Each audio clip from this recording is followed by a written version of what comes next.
Bom, então a gente viu a vedação por gacheta.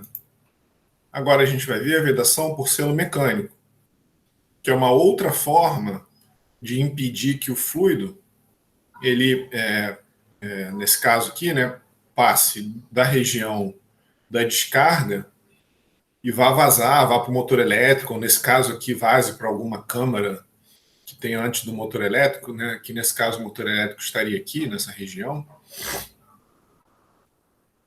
E isso daqui que é um selo mecânico, né? Na verdade, é um modelo de selo mecânico, existem vários, né? Tem essa configuração, tem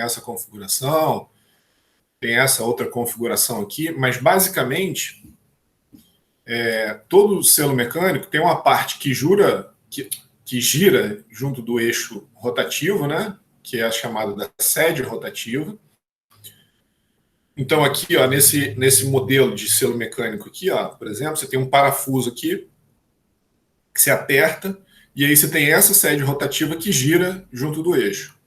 E você tem a sede estacionária, que é essa parte aqui que fica estacionária, né? Então, e a selagem, ela se dá, né? Aí tem os pontos de selagem estática e dinâmica, né?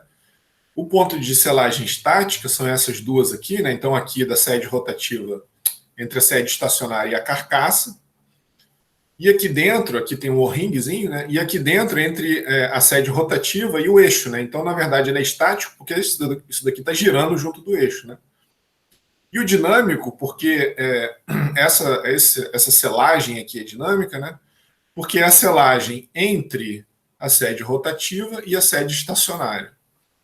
Tá? Então, são os três pontos de vedação que sempre vão existir, né? Pelo menos esses três pontos de vedação, né? Duas estáticas e uma dinâmica, para garantir que não haja vazamento, né? Deixa eu só dar um zoom aqui, ó.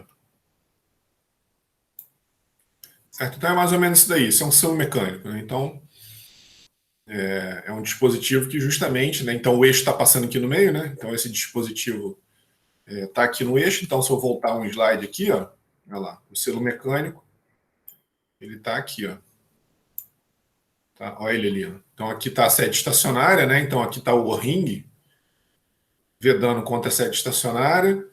Essa mola que empurra a sede, né, essa sede rotativa, né, essa face da sede rotativa contra a face estacionária. Então aqui está a selagem dinâmica e aqui dentro tem uma selagem estática também. Né? Aqui está o parafuso, ó, que faz com que a sede estacionária fique solidária ao eixo. Tá? E aí a sede rotativa, que a sede rotativa fique solidária ao eixo, e a sede estacionária está aqui quietinha ali, paradinha, né? Está fazendo a selagem com a carcaça, tá?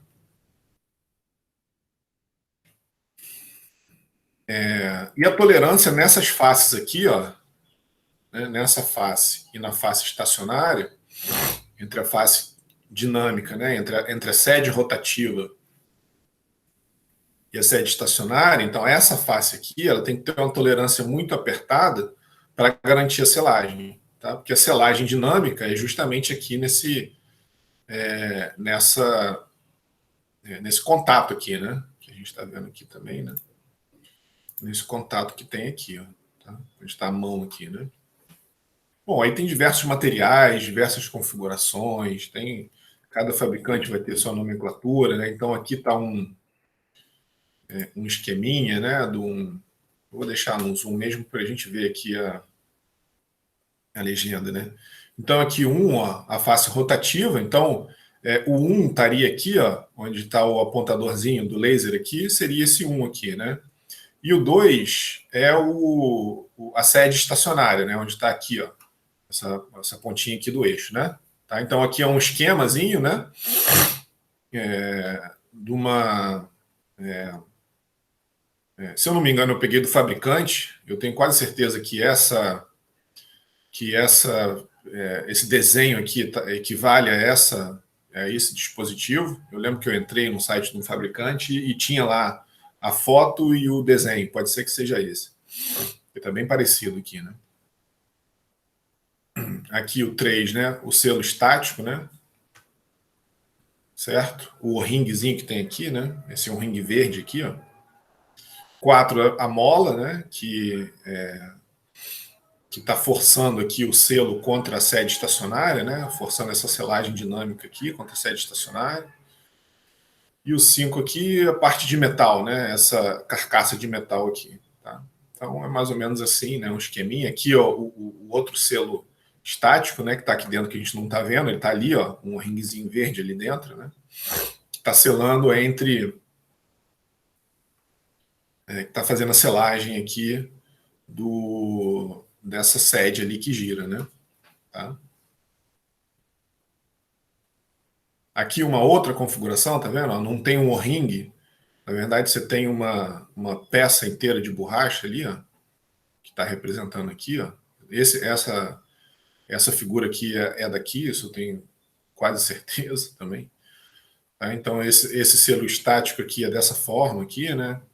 Aqui está a selagem, né? O A aqui é a selagem entre a sede estacionária e entre a sede rotativa aqui, né? A sede rotativa é essa.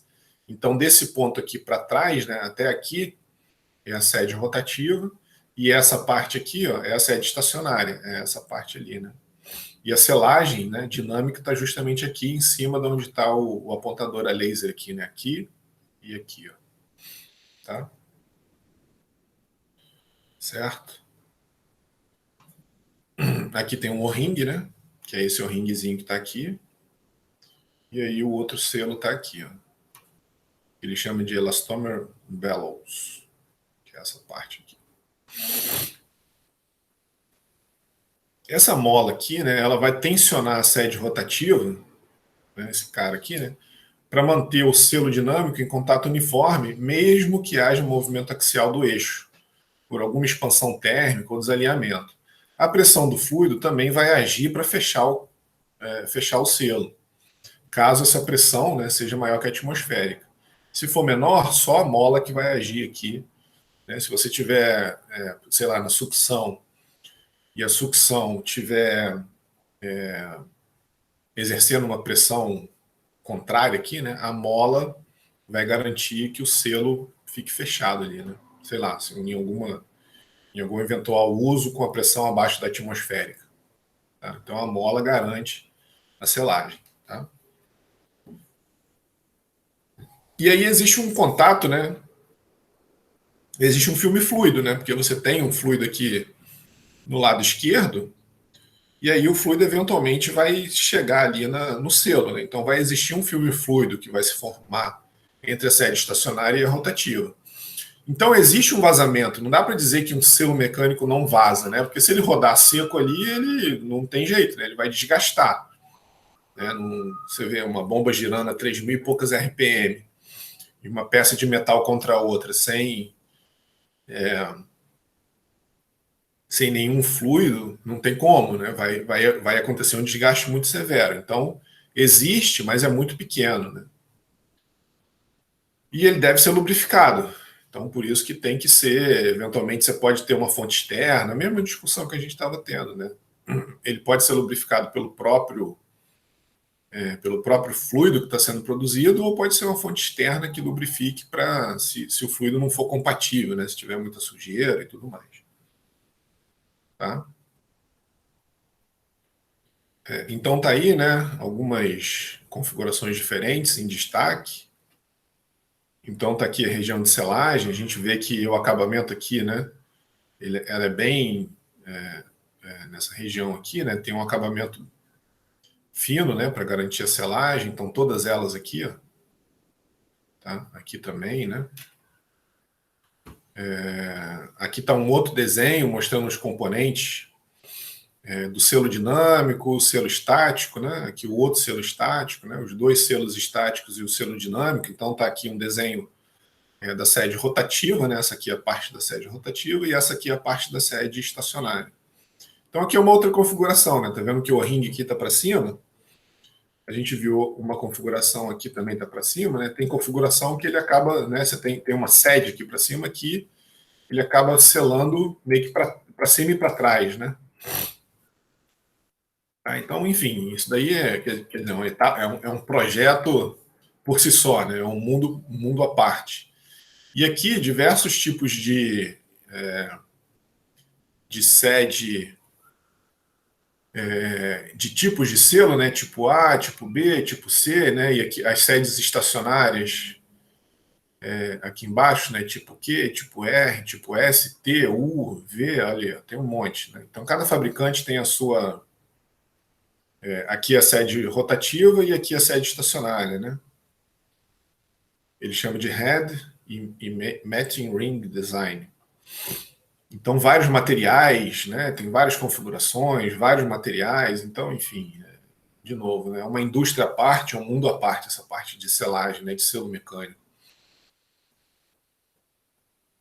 Aí a gente tem aqui um perfil de pressão que se desenvolve no selo, né? No selo mecânico. Então, a gente tem aqui a pressão atmosférica, o movimento, e aqui um fluido que eventualmente está pressurizado. Então, à medida que ele vai passando por aqui, vai havendo uma perda de carga natural, né? É um espaço muito pequeno. E aqui a dissipação de calor, né? Claro que ele esquenta, então por isso que ele tem que estar lubrificado. Se ele não tiver lubrificado, se o selo mecânico não tiver lubrificado, a temperatura aqui pode danificar o dispositivo, né? Esses materiais aqui, com certeza, tem um limite de temperatura que a partir desse limite de temperatura, ele começa a se danificar. Então tem que ter, não tem jeito, né? Tem que ter lubrificação para não danificá-los. E aí vai embora, né? Você pode ter o selo mecânico duplo aqui, ó, é um de um lado, né? Então tem uma selagem para um lado e uma selagem para o outro, tá vendo? Tá? Então é usado em bomba com líquido altamente inflamável, corrosivo e alta temperatura. Então tá aqui a configuração. Aqui está o eixo, né? Aqui está o selo, aqui está o fluido na pressão que ele está sendo bombeado. E aí a gente tem a selagem aqui, ó, aqui e aqui. Tá? Nas duas regiões aqui. E aqui, essa parte do meio aqui é a sede estacionária, né? E aqui tem, desculpa, a sede rotativa, aqui no meio, esses seal heads aqui, né? E aqui está a face rotativa, tá? Aqui uma circulação de líquido neutro aqui, que ele está falando, né? Então, se eventualmente, isso que a gente estava dizendo, né? Se esse líquido aqui tiver uma propriedade que não permite a lubrificação, você tem que colocar um outro líquido ali para lubrificar. Tá? E aqui a pressão atmosférica, e aí você tem um selo duplo ali. E ele pode ser montado costa a costa, como é esse caso aqui, ou em série, que é o próximo slide, que é esse daqui. Ó. Tá? Então você tem são dois selos simples instalados um após o outro. Você tem um aqui, o líquido sendo bombeado aqui, a carcaça da bomba. Aqui está a sede rotativa, que é estacionária. E aí você tem um outro conjunto aqui, ó. Tá? Certo? E aí você tem um outro conjunto que está selando aqui, eventualmente você tem dois selos mecânicos quando você quer uma selagem severa, né? Então, pode ser assim, costa a costa, pode ser, então, de novo, né? Um mundo à parte, que aí cada configuração vai ter sua vantagem, sua desvantagem e tudo mais. Tá? Aí você pode se perguntar, né? Bom, tem selagem por selo mecânico e selagem por caixa de gacheta. Quando se usa um e quando se usa outro, né? Então vamos ver as vantagens e as desvantagens de cada um. Então, ó, a caixa de gacheta ela tem muitas desvantagens. Né? Então, primeiro, o vazamento ele é controlado por um aperto impreciso. Então, você controla o vazamento mais ou menos no olho, né? Ah, quantas gotas por minuto ou alguma coisa assim. Então, não tem como, né? Você vai ter vazamento sempre e essa questão não é muito, não tem uma ciência muito precisa em torno disso, né? Você pode ter sujeira, né? Justamente por causa desse vazamento, você pode ter sujeira, ela tem que ocorrer, né? Você não, é impossível ter uma caixa de gacheta sem vazamento, então pode sujar o local. Bom, a menos que a bomba, né? Pensando bem aqui, ó, talvez nesse tipo de bomba aqui, se você tem o fluido sendo bombeado para cá e a pressão atmosférica aqui no vácuo, você não vai ter vazamento. Não, mas se bem que você pode ter a pressão aqui, não, você tem que vazar para cá também. Não tá certo. Então sempre suja. Eu estava pensando aqui, se eventualmente ela, estando no vácuo, ela não sujaria, mas suja sim, porque tem que ir para um outro lado também da gacheta, né? Ela vai para dentro, mas vai para fora também. Então, sempre alguma sujeira vai ocorrer, né? Então, a caixa de gacheta tem isso. Além de ter um controle muito impreciso do vazamento, você vai sujar o local, né? Você tem uma grande quantidade de atrito, né?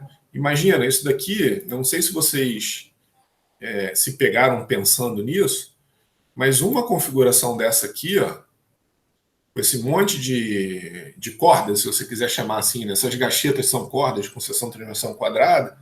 Então, olha só, aqui tem uma, duas, três, quatro, cinco, seis gachetas aqui, apertadas por essa sobreposta aqui, e isso vai exercer um atrito muito grande aqui no eixo. Tá? Então, isso é uma desvantagem. Você tem perda ali por atrito muito grande, né? Tá? Então, você tem uma geração de atrito enorme ali quando você usa a caixa de gacheta. Então, gera calor, desgaste severo no eixo e na luva. Então, você pode achar que uma corda é inofensiva, mas bota isso girando a 3.600 RPM, muito apertado ali, né? Então, desgasta o eixo, não tem jeito. Exige muita manutenção, então tem troca, verificação, tem um limite de pressão contra o qual pode funcionar, então não se for uma bomba que tem um head muito alto, a caixa de gacheta tem uma vida útil baixa, e a velocidade de rotação, até por motivos óbvios, né, isso está totalmente relacionado com essa questão do atrito aqui, ela não pode ser muito elevada, porque aí mesmo que você gera muito calor e muito desgaste, tá? Quando você tem uma velocidade de rotação muito alta. Então, tem que ter um controle também de velocidade de rotação. Tá? E aí, a gente falou das desvantagens da caixa de gacheta e vamos ver a vantagem do selo mecânico. Então, ó, o que acontece? O selo mecânico ele tem menos perda mecânica. Né? Então, tem selo que tem atrito quase nulo. Né? Se o acabamento superficial das faces for muito bem feito, você vê que aqui, eventualmente, você consegue selar isso muito bem, quase sem atrito. Tá? Não tem desgaste no eixo ou na luva pela característica do isolamento, né? Então, o isolamento, o desgaste que existe aqui, ó, é entre essa face e essa face. Se o atrito for baixo aqui, o desgaste é muito pequeno. E a luva não está sendo, o eixo nem a luva estão sendo desgastados. Tá? O vazamento pelo selo mecânico é praticamente nulo. Não dá para dizer que é nulo, porque não dá para ter um selo mecânico que não vaze, né? Você tem que ter vazamento para lubrificar. E aí, ó, uma questão, ó, se o selo mecânico for bem dimensionado, a bomba estiver alinhada e balanceada, não tiver sujeito a vibração, então olha só, se todas essas restrições aqui forem atendidas, o selo mecânico requer menos manutenção que a gacheta. Tá? Então, tem que tomar cuidado com essa questão de manutenção, né? Mais ou menos um ou outro, porque aqui tem uma série de restrições. Tá? Só um minutinho, galera.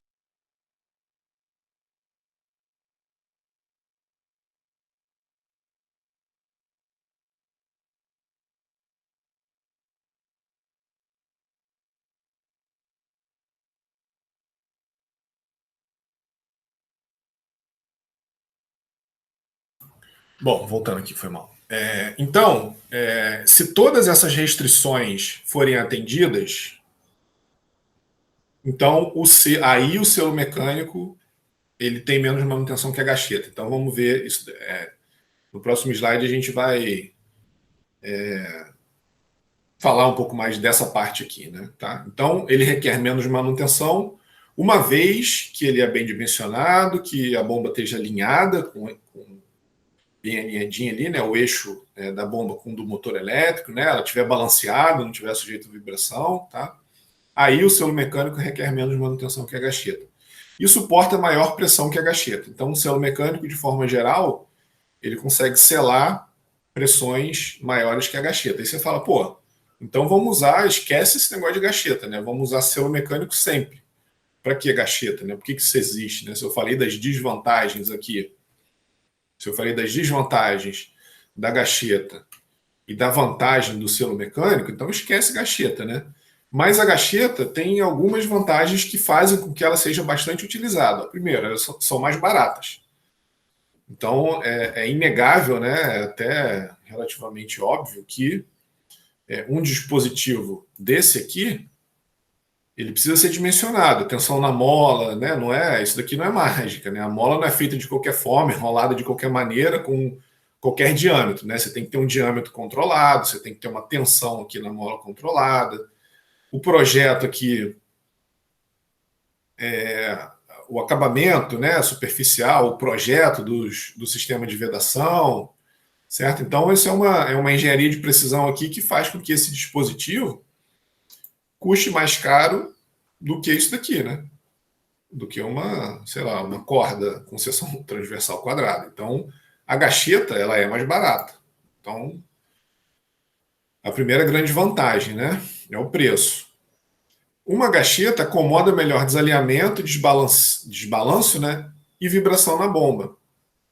Então, observa que aqui, né, eu tinha falado dessa questão da manutenção, da caixa de gacheta, ela só é menor se. Então, de novo, né, o selo mecânico, para ele funcionar bem, ele tem que estar bem alinhado, né?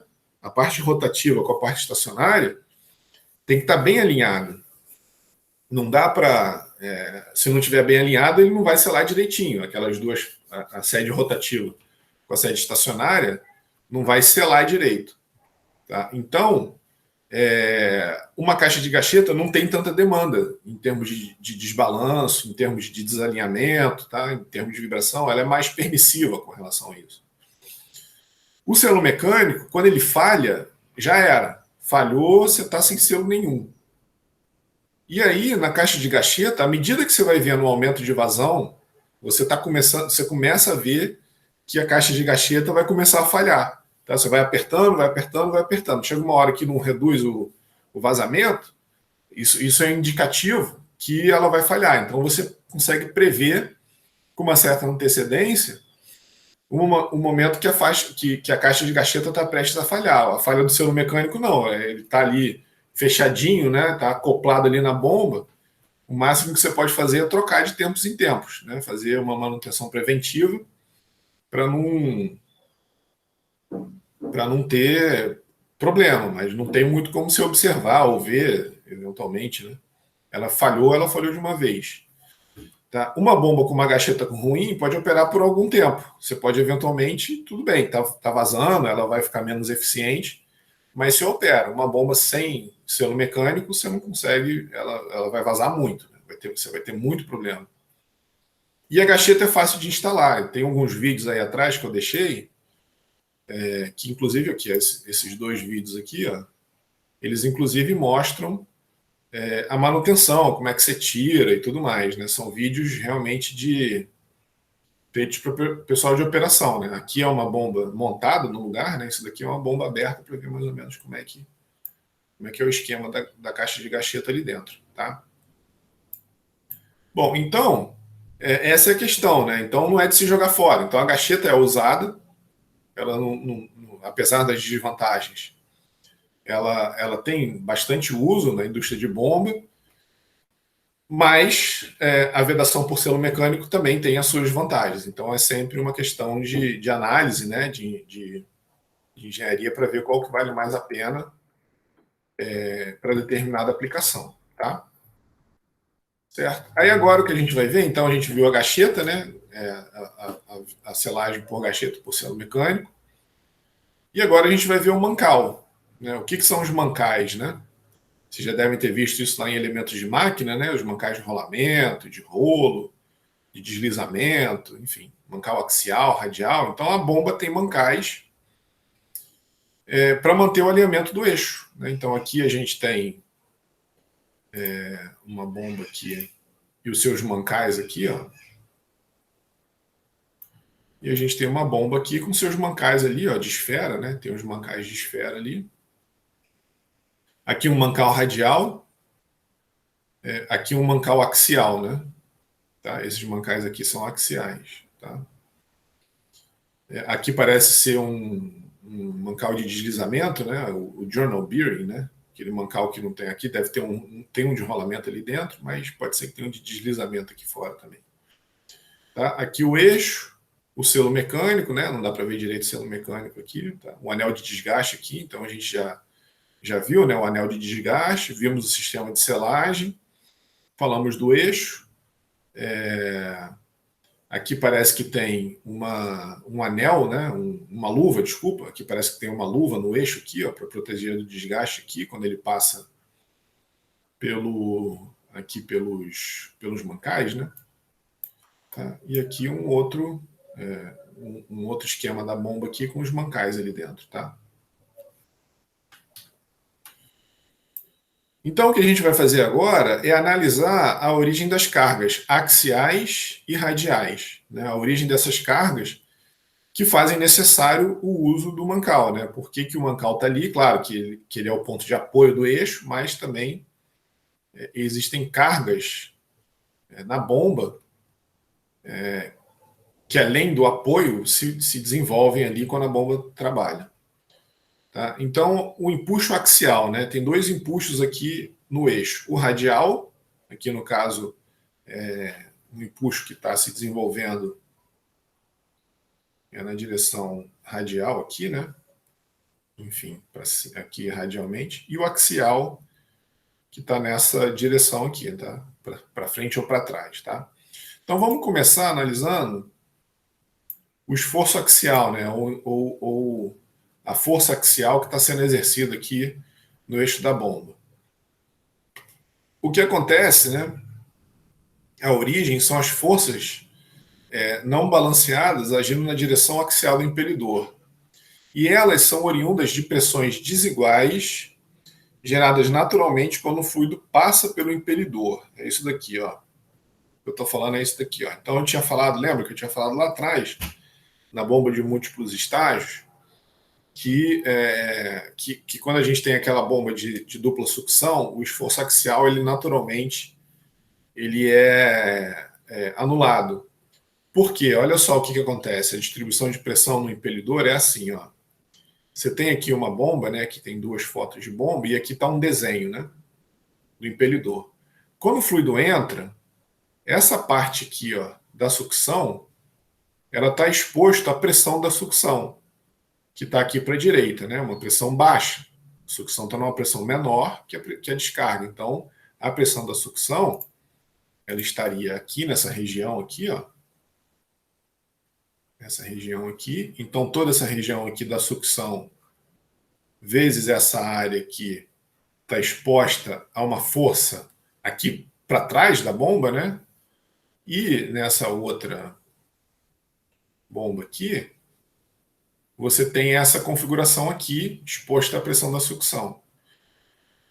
Só que no momento que o fluido descarrega aqui, ó, toda a carcaça está na pressão da descarga. E aí você tem uma força aqui, ó, certo? Agindo nessa área para a esquerda, mas atrás do impelidor aqui, ó, que tem uma área maior, aqui, né, o que ele está mostrando aqui, ó, toda essa área traseira aqui está exposta a uma pressão da descarga. Então você tem uma força aqui, ó, a resultante aqui está para a esquerda nesse caso, né? Aqui nesse caso, ela estaria nessa direção aqui, na direção da sucção. Então a bomba de simples estágio, ela tem um esforço axial sempre no sentido da sucção, tá? Sempre nesse sentido aqui, empurrando o eixo para cá, né? Certo? Então o eixo está sempre tendendo a ser empurrado para frente, né? Para frente da bomba, por causa dessa distribuição de pressão aqui, tá? E aí um outro esqueminha, enfim, aí eu tirei de um outro livro, né? Você tem aqui as forças balanceadas, então ele está mostrando justamente essa parte aqui está balanceada, tudo bem, beleza. Mas essa parte aqui de baixo está desbalanceada, né? Tá? Essa parte aqui de baixo está desbalanceada porque você tem uma região aqui que a pressão é maior que a pressão da sucção, tá? Então é isso que ele está mostrando aqui, né? Tá? Aqui tem uma pressão menor. E aí, ó, isso a gente tinha comentado, né? Que numa bomba de dupla sucção, teoricamente, teoricamente, você tem uma distribuição de pressões aqui simétricas, porque você tem uma pressão de sucção desse lado e você tem uma pressão da sucção desse lado. Você tem uma pressão na descarga desse lado do impelidor e uma pressão da descarga nesse lado do impelidor. Então, teoricamente, as coisas estão equilibradas aqui, ó. É o que está mostrando nesse esquema aqui. Mas na prática não é bem assim. Então, sempre, mesmo esse tipo de bomba aqui, tem que ter um mancal axial, tá? Deixa só eu fazer uns comentários aqui, ó, só para a gente ver, né? Que esse esqueminha aqui tem muita coisa que a gente comentou anteriormente. Ó. Aqui é a caixa de gacheta, o anel de lanterna. Aqui a gente tem a descarga ó, conectada no anel de lanterna para fazer a lubrificação, né? Então está aqui uma linha de pressão que você conecta. Eu não sei porque tem essa válvula aqui. Isso é uma coisa que eu não tinha reparado, né? Por que eventualmente você pode querer fechar essa? Não sei se é para manutenção, mas é engraçado, né? Tem uma válvula ali, enfim. E aí a linha de descarga, ela então é conectada aqui, né? Na caixa de gacheta para lubrificar. Aqui está sobreposta, aqui está solto, né? O parafuso aqui está solto. Então a sobreposta você tem um parafuso aqui que você aperta e aí faz o controle do vazamento. E aqui estão os mancais, ó. Aqui, ó. Um mancal aqui e um mancal aqui. É dele que a gente está falando agora, né? A gente já falou da caixa de gacheta, falou do anel de desgaste aqui, ó. O anel de desgaste está aqui. Falamos do eixo, da luva de eixo. Tá? E agora a gente está vendo especificamente aqui os mancais, né? Esse mancal aqui, ele pode ser puramente radial, teoricamente, porque a gente viu, né, que teoricamente os esforços aqui eles estão equilibrados, né? Mas ainda assim a gente pode ter um mancal axial aqui, porque na prática pode ser que não seja bem assim, né?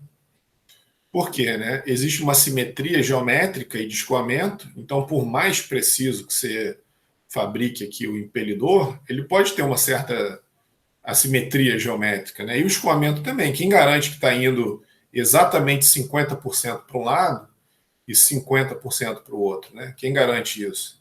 Que é exatamente 50%.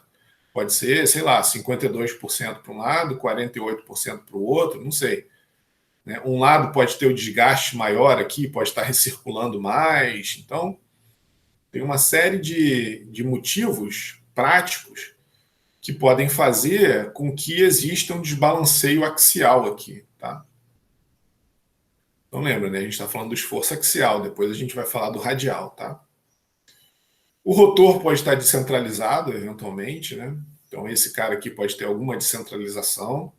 Pode existir pequena diferença na folga, isso que eu estava falando do anel de desgaste, né? Podem ter folgas diferentes. Então, na prática, mesmo as bombas de dupla sucção, ela vai ter um mancal axial lá, um mancalzinho axial ali para suportar algum desbalanceio, né?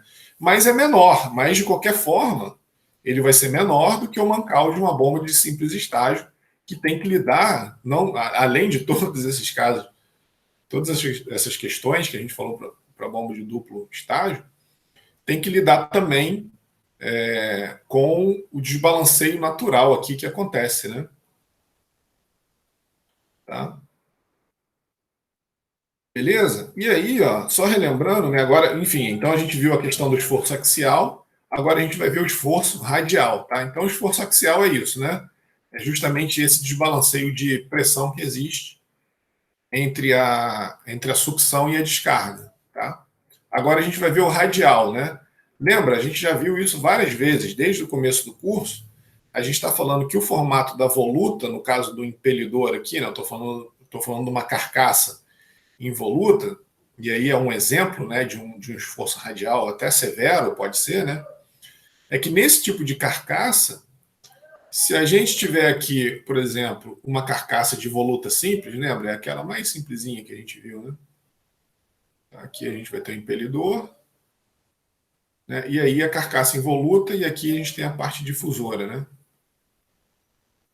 Então, nessa bomba simples, a gente tem o esforço radial minimizado no ponto de melhor eficiência, né, no ponto de trabalho da bomba. Então a gente tem aqui a curva ré de vazão, dado por essa curva aqui, né, azul, e a gente está vendo que se a gente estiver no ponto de melhor eficiência, ou na região aqui, né, no ponto de trabalho da bomba, ela está operando com menor esforço radial. Tá? Nessa região aqui, ela tem um menor esforço radial. E aí, por isso que a gente não quer estar fora da faixa de trabalho da bomba, porque senão a gente vai ter esforços radiais severos aqui. E isso a gente viu isso, né? Falou isso aí ontem, né? Numa bomba com carcaça dupla, isso é melhor lidado, né? Esse desbalanceio é melhor lidado, porque quando você tem uma carcaça dupla, o desbalanceio de um lado é compensado pelo desbalanceio do outro.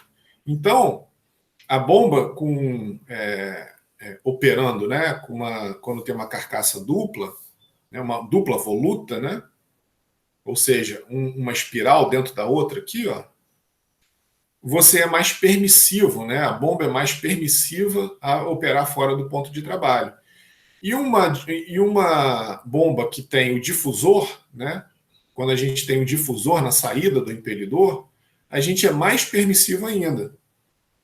Porque, na verdade, se vocês lembrarem lá do difusor, o esforço radial ele é naturalmente obtido. Né? A gente tem um impelidor aqui dentro. Aí lembra que o impelidor descarrega para pás difusoras. Né? Ele descarrega para regiões que vão aumentando à medida que o fluido vai passando. Então, essa parte difusora aqui, ela naturalmente ela tem um esforço radial equilibrado. Tá? Então é quase imperceptível, né? À medida que você sai do ponto de trabalho, uma bomba desse tipo é menos sujeito, né? Bem menos do que uma bomba com voluta simples. Tá? Então, basicamente é isso, relembrando isso. Né? E além dessa questão, o esforço radial é o próprio peso, né? O próprio peso do impelidor, do próprio eixo, né? Que o mancal aqui está suportando. Então, esse é o ponto de apoio. O ponto de apoio do eixo são os mancais aqui. Tá? Aqui, ó, no caso dessa bomba aqui, então, eu tinha até falado disso, né? Essa é uma... Na indústria, né? O pessoal costuma se referir a esse tipo de bomba aqui como uma bomba entre mancais. Então, ela está mais equilibrada, né? Você consegue equilibrar ela mais do que essa configuração aqui, que é uma bomba que se chama overhang, né, em inglês, ou pendurada, ou em balanço, né, porque o mancal está aqui, ó, certo? E ela está em balanço aqui, né, certo? Então, esse tipo de configuração é mais estável, mas esse tipo de configuração aqui é mais barato, tá? Então, o próprio peso do eixo dos elementos é suportado aqui no mancal aqui, ó, no mancal radial aqui, no caso dessa bomba, e nos mancais radiais aqui, né, essa bomba, tá?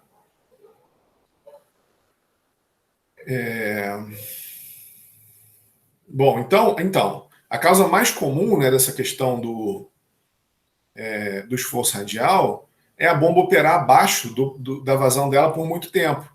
Então, se ela estiver abaixo da vazão dela por muito tempo, né, a gente está numa região aqui, ó, numa bomba com uma voluta só, com esforços radiais severos. Então, é a causa mais comum de ter os esforços radiais agindo na bomba, né?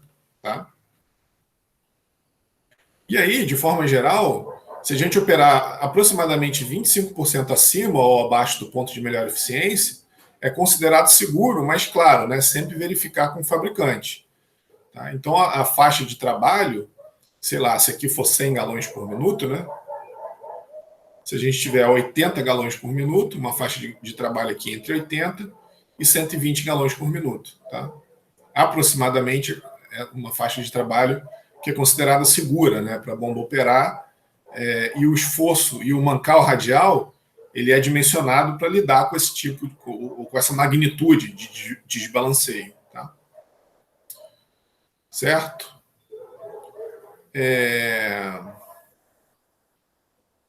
Beleza? Aí eu vou falar de mancal aqui, só para não ficar, de novo, né, para a coisa não ficar muito quebrada, eu vou continuar, já são 10 para as 10. Eu vou continuar essa parte na semana que vem, só para não começar a falar de Mancal e a gente fechar, ficar muito quebrado. Eu continuo aqui na semana que vem, tá bom? Então eu vou terminar a aula por aqui mesmo. Alguma dúvida aí, pessoal? Alguma pergunta?